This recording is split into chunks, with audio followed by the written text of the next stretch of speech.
Assalamualaikum warahmatullahi wabarakatuh. Perkenalkan, saya Siti Munawwaroh dari Prodi Ilmu Al-Quran dan Tafsir, Fakultas Usuluddin dan Pemikiran Islam, UIN, Sunan Kalijaga, Yogyakarta.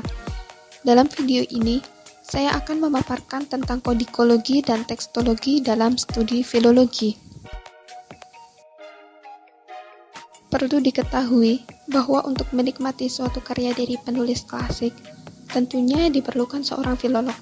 Tugas seorang filolog adalah merekonstruksi manuskrip-manuskrip atau naskah-naskah kuno yang telah rusak maupun hilang.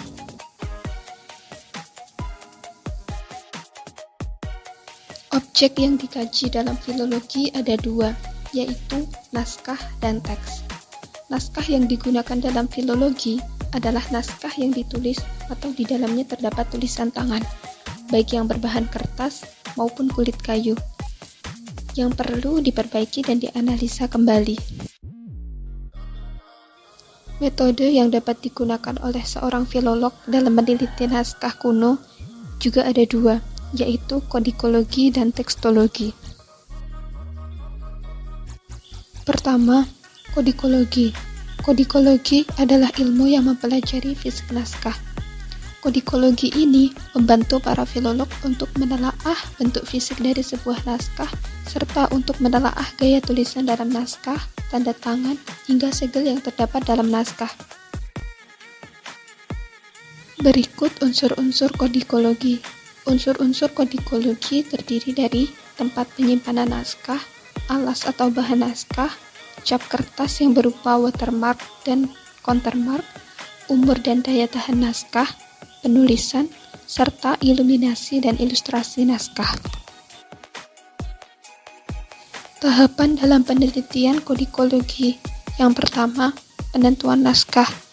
Penentuan naskah ini diuji dalam 3 aspek.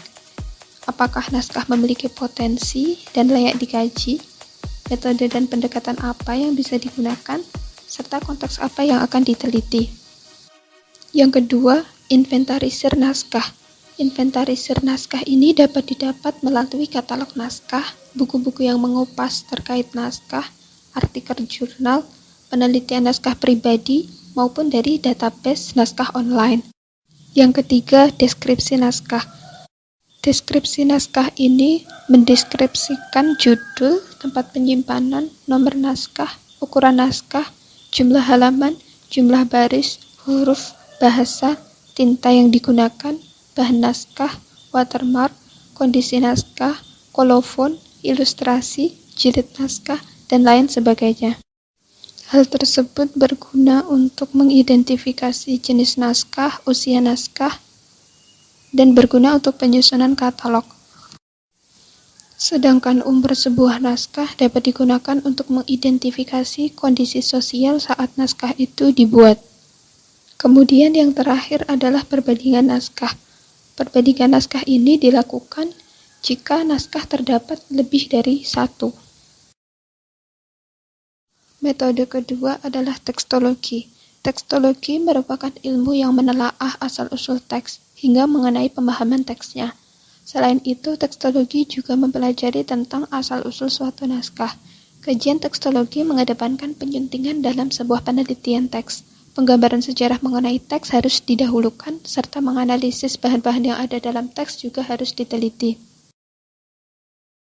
Penelitian terhadap tekstologi memiliki 10 prinsip. Yang pertama, tekstologi menyelidiki sejarah teks suatu karya. Yang kedua, penelitian dimulai dengan penyuntingan. Ketiga, edisi teks harus menggambarkan sejarahnya. Keempat, tidak ada kenyataan tekstologis tanpa penjelasan. Kelima, secara metodis, perubahan secara sadar harus didahulukan daripada kekeliruan. Yang keenam, teks diteliti sebagai keseluruhan. Yang ketujuh, bahan yang mengiringi teks harus diteliti juga. Yang kedelapan, perlu diteliti pula sejarah teks dari karya lain. Yang kesembilan, penyalin dan lembaga penyalin harus diteliti pula.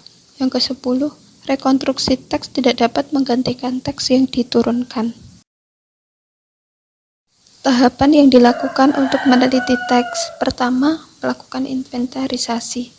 Yang kedua, Melakukan kritik teks, artinya kritik dan evaluasi seorang filolog kepada teks serta meneliti dan menempatkan teks pada tempat yang tepat. Menempatkan teks ini memiliki arti yaitu mencari autograf maupun kesalahan-kesalahan penulisan di dalam teks yang kemudian diperbaiki. Ketiga, menyunting teks. Menyunting teks ini dilakukan dengan memperbaiki kesalahan yang terdapat dalam teks yang disesuaikan dengan kaidah penulisan di masa sekarang. Namun, meskipun terdapat banyak perombakan, kegiatan penyuntingan teks tidak boleh mengubah makna dari isi teks tersebut. Keempat, transliterasi. Transliterasi ini berarti alih aksara dan diikuti dengan terjemahan. Kemudian yang terakhir adalah interpretasi, yakni dengan mengeluarkan sifat-sifat ide pokok dengan pendekatan yang berbeda, baik agama, filsafat, sejarah, etika, dan lain sebagainya. Alhamdulillah, itu kiranya yang dapat saya sampaikan. Semoga bermanfaat. Wassalamualaikum warahmatullahi wabarakatuh.